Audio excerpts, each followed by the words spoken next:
Hey everyone, and welcome back to Cruising with Matthew. Today I'm going to give you a ship tour of P&O Ventura, which I was lucky enough to sail on in April 2022, so I really hope you enjoy this video.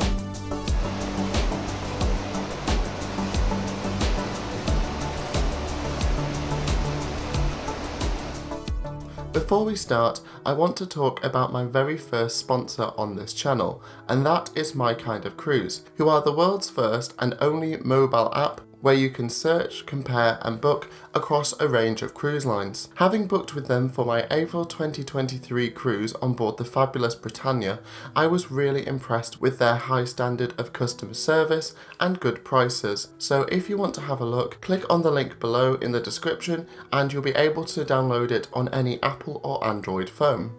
Now on with the ship tour.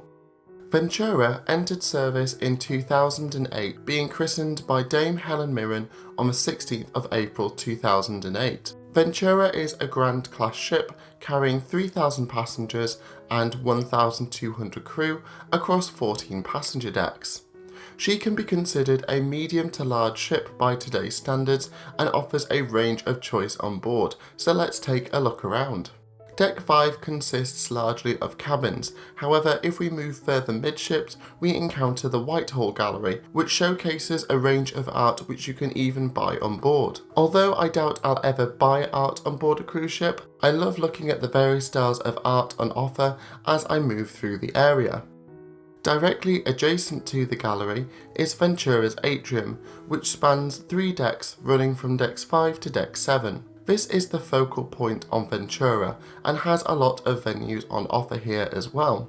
On deck 5 of the atrium, there's Explorers, which offers the chance to book excursions by P&O during the cruise, whilst nearby there's also Loyalty and Cruise Sales. This is the place to go if you have any questions about the Peninsula Club, which is P&O's loyalty scheme, or if you want to book a cruise on board. There's also a small but well-stocked library nearby if you fancy something to read during your cruise. It also has a few computers here as well if you want to access the ship's Wi-Fi on a computer too. On the opposite side of the atrium is Tazine, which is an extra charge cafe serving brands such as Costa Coffee, Tea Pigs and things like that. This is always a popular space, but especially on sea days when the weather is a bit inclement, because who doesn't love a Costa Coffee? On certain evenings, guests can dance the night away on the small dance floor on this deck, which is in the centre of the atrium. Moving further aft on deck 5, we encounter the Cinnamon Restaurant. This is the first of 3 main dining rooms on board Ventura. These offer breakfast, lunch, afternoon tea and dinner, and is included within your fare. The service here was always good and they offered a range of tasty food here as well. In terms of your evening meal, you can either choose club or freedom dining. Now club dining involves dining at first or second sitting, which is at 6:30 or 8:30 respectively, at a set table for the duration of your cruise. In comparison, freedom dining means that you can turn up at any time between 6:30 and 9 depending on what suits your schedule for that day. Now if we move up to the aft of deck 6, we find the other 2 main dining rooms, Bay Tree and Saffron, and since we've covered the main dining rooms, we'll move further midship back into the atrium. On this deck there's reception, which is the place to go for any of your ship-based queries, as well as a whole multitude of shops. This features everything from clothes and jewellery to souvenirs and holiday essentials. If you're a fan of retail therapy, you won't be left disappointed on Ventura. If we move further forward, we encounter The Exchange, which is a fantastically designed railway-themed pub on board Ventura. This is an extremely popular venue as it offers a range of entertainment options such as live performers, karaoke, trivia, and this space was always so full of energy and definitely a fun place to visit in an evening. Nearby there's also the Fortunes Casino, which is the place to go if you want to try your hand at the various tables and machines on offer there. At the very front of deck 6 there is the Arena Theatre, occupying both deck 6 and 7. I really enjoyed the layout of this theatre as it felt like the vast majority of the seats here offered great views, and the theatre seemed to be a good size for the number of people on board, which is always a plus. The evening entertainment was always fantastic, offering a variety of performers even during our short 7-day cruise. For instance, we enjoyed production shows by the Headliners Theatre Company, an extremely talented female rock band known as Rock Goddess, and a solo performance by Asa Elliott. It's all included within your cruise fare, so I'd highly recommend that you go to the theatre at least once during your cruise. Now, if we move up to Deck 7 and move away from the Arena Theatre, we encounter the Glass House. Now, this is an extra charge wine bar and restaurant on board Ventura. This serves a range of wines, with many of them being inspired by one of P&O's food heroes, Ollie Smith. You can also enjoy a variety of small plates here at lunch and dinner as well. Although I didn't dine here, we did have a few drinks here and it felt like a really relaxed space, and I love the Mediterranean design of it as well. Now, moving further midships, we move back into the atrium. This deck of the atrium offers yet more shopping opportunities, as well as the aptly named Red Bar. This is a good spot to relax before dinner or going for your evening entertainment. Leaving this area and moving further aft, there's the Tamarind Club, and this is a fantastic cabaret style venue, offering you the chance to enjoy a more intimate musical performance with some of the musicians on board, and was a real favourite of mine. We often started our evening here as we got to enjoy performances by Asa Elliott as well as the fantastic Rosie Sings. Walking further aft, we pass by Sindhu. Now, this is a popular extra charge restaurant offering a range of Indian cuisine for you to try. Now, although we've never had the chance to eat here, I'd love to give it a go, as the food here looks so good and I've heard lots of positive reviews about this restaurant.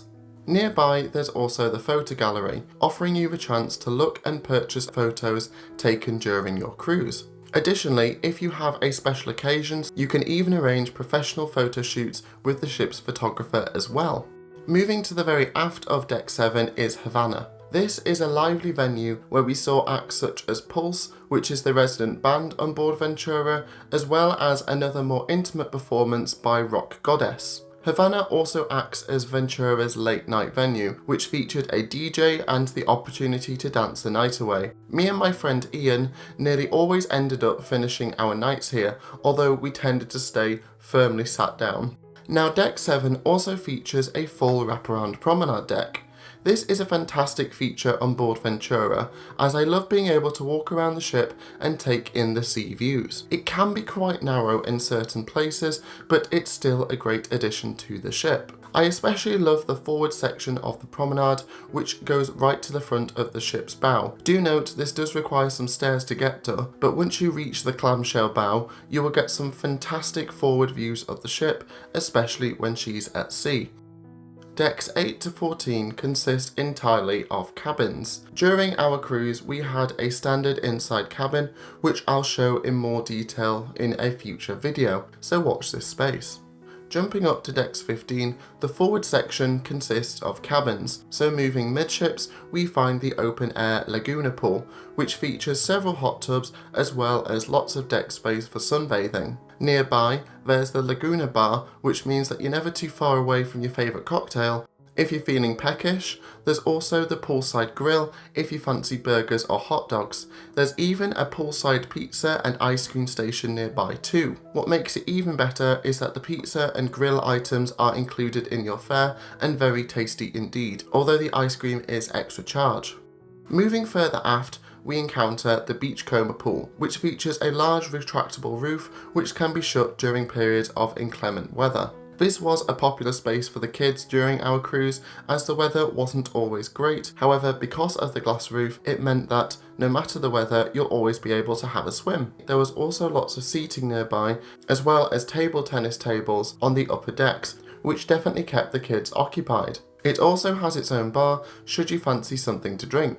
Now, leaving the Beachcomber Pool and moving further aft, we encounter the Waterside. This is an inclusive buffet-style restaurant, serving food at most times during the day, offering breakfast, lunch, afternoon tea and dinner, meaning that you'll have very little chance of going hungry on board Ventura. You also get the added benefit of enjoying this food with the wonderful views that you'll get from the large floor-to-ceiling windows in this area too, which I think is a really nice touch.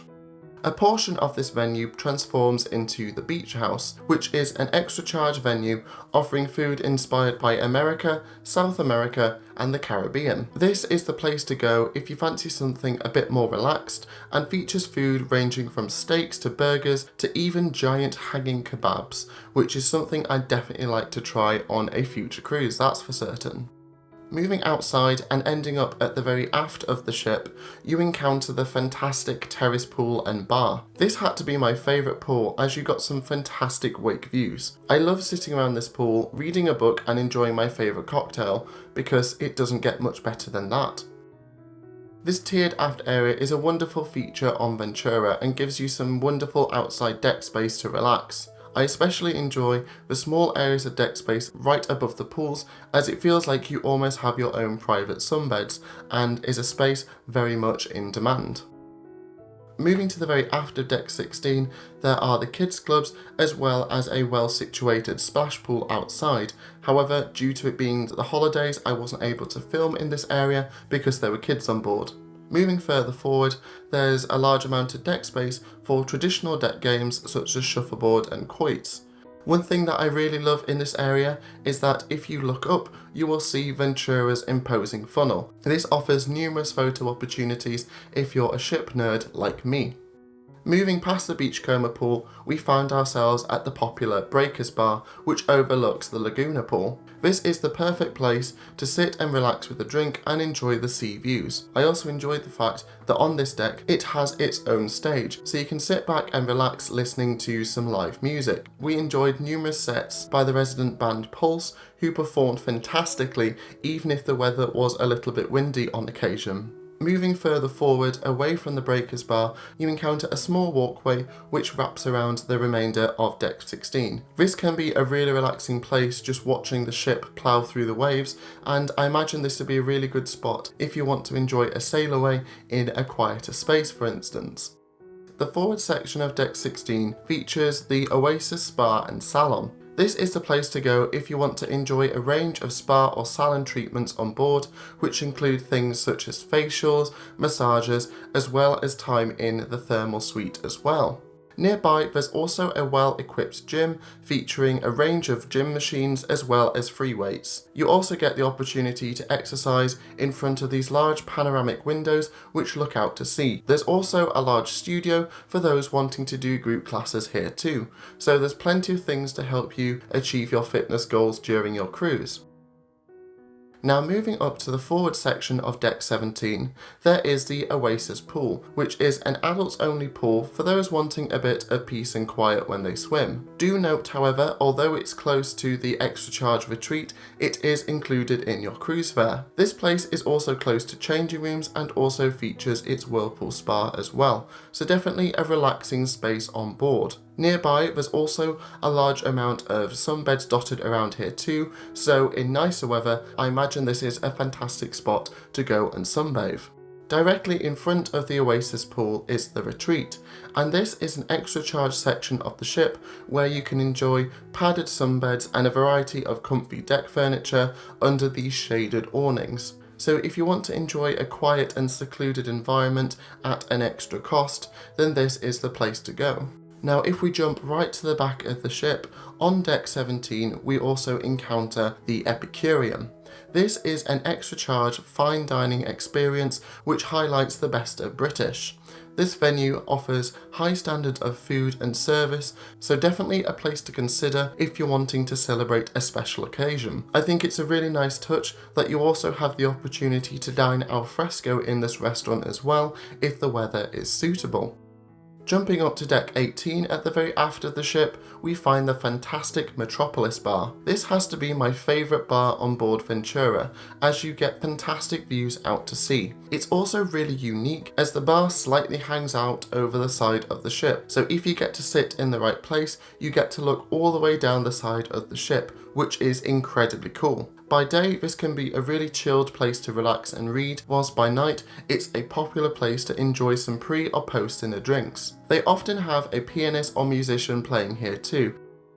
Directly above is deck 19, which almost feels like a hidden deck, as not many people seem to come up here, and although it can get windy, it's certainly worth the long walk up, as you get some stunning views from here. Adjacent to this deck space are several golf nets if you're wanting to improve your swing, as well as a good sized sports court if you fancy a game of basketball or something like that.